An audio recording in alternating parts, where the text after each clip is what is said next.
प्यारे बच्चों, good evening. आज हम लोग पढ़ेंगे अलंकार के बारे में। तो हम लोग जानते हैं जैसा कि काव्य में अलंकार का प्रयोग किया जाता है। तो अलंकार का प्रयोग क्यों किया जाता है? क्योंकि अलंकार के माध्यम से भाषा को सशक्त बनाया जाता है। तो आइए हम लोग जानते हैं अलंकार की परिभाषा। तो हम अलंकार की परिभाषा में क्या जानते हैं? काव्य की शोभा बढ़ाने वाले उपकरणों को अलंकार कहते हैं। कहने का मतलब काव्य की शोभा बढ़ाने वाले उपकरण या शब्द को अलंकार कहते हैं।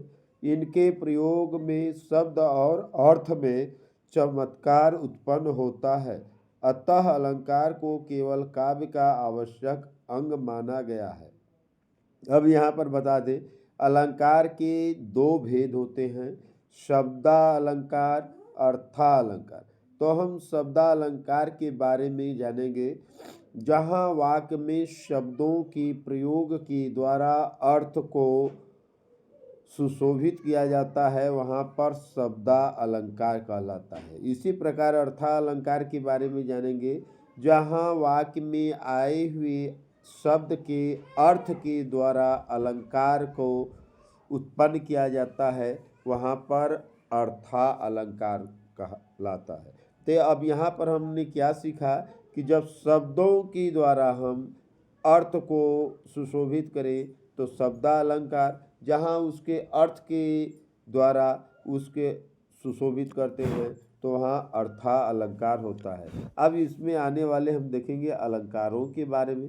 तो सबसे पहले हम लोग पढ़ेंगे उपमा अलंकार के बारे में। अब हम जानने का प्रयास करेंगे उपमा अलंकार किसे कहते हैं, उपमा अलंकार की परिभाषा क्या होता है, उपमा अलंकार में किस प्रकार तुलना की जाती है, यह हम लोग जानेंगे। तो आइए हम जानते हैं उपमा अलंकार की पहले परिभाषा।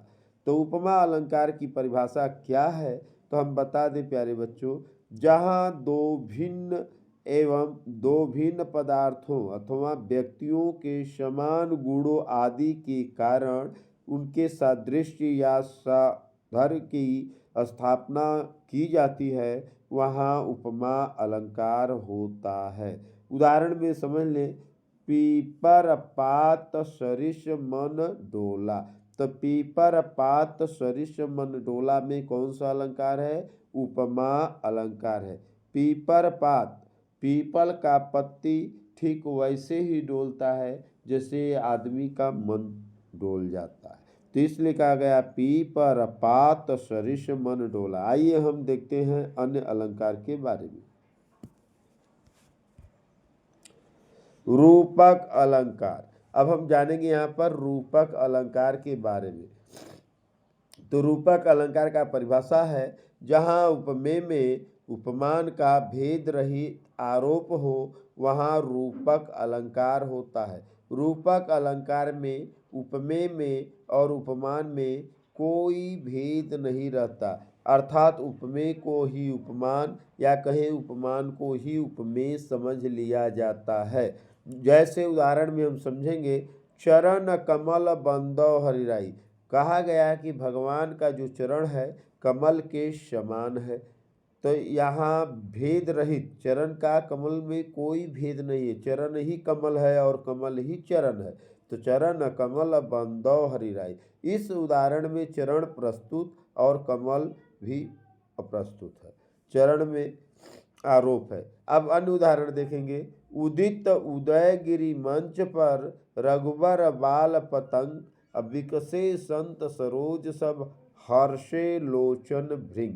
यहाँ पर बता दे कि यह जो दोहा है यह रामचरितमानस से लिया गया है और इसमें बताया गया कि उदित उदयगिरि मंच पर रघुबर बाल पतंग, विकसे संत सरोज सब हर्षे लोचन भृंग। इसमें भी कौन सा है? रूपक अलंकार है, क्योंकि यहाँ पर जैसे सूर्य उदय होता है उदयगिरि पर्वत पर, चारों ओर प्रकाश फैल जाता है, ठीक उसी प्रकार जब रघुवर मतलब श्री राम जनक के सभा में प्रस्तुत होते हैं तो चारों ओर प्रकाश या हर्षोल्लास उत्पन्न हो जाता है। तो यहाँ उदय और रघुवर का आपस में क्या है? अभेद है। कहने का मतलब उपमेय और उपमान में भेद रहित व्याख्या है, इसलिए यहाँ पर रूपक अलंकार है। आइए हम देखते हैं नेक्स्ट। अब हम लोग पढ़ेंगे प्यारे बच्चों उत्प्रेक्षा अलंकार के बारे में। तो जानेंगे उत्प्रेक्षा अलंकार किसे कहते हैं। तो जहाँ उपमेय में उपमान की संभावना की जाए वहाँ उत्प्रेक्षा अलंकार होता है। उत्प्रेक्षावाचक जो शब्द हैं मनु मानो जनु जानो, ये 4 शब्द होते हैं। मनु मानो जनु जानो आदि इसके वाचक शब्द होते हैं। अब उदाहरण से देखेंगे। शोभत ओढ़े पीत पटु श्याम सलोने गात मनो नीलमणि शैल पर आतप पर्यो प्रभात। तो यहाँ देखो मनो शब्द आया है प्यारे बच्चों। तो मनो शब्द आने के कारण यह कौन सा अलंकार है, उत्प्रेक्षा अलंकार है। तो आज के लिए इतना ही। जय हिंद, जय भारत।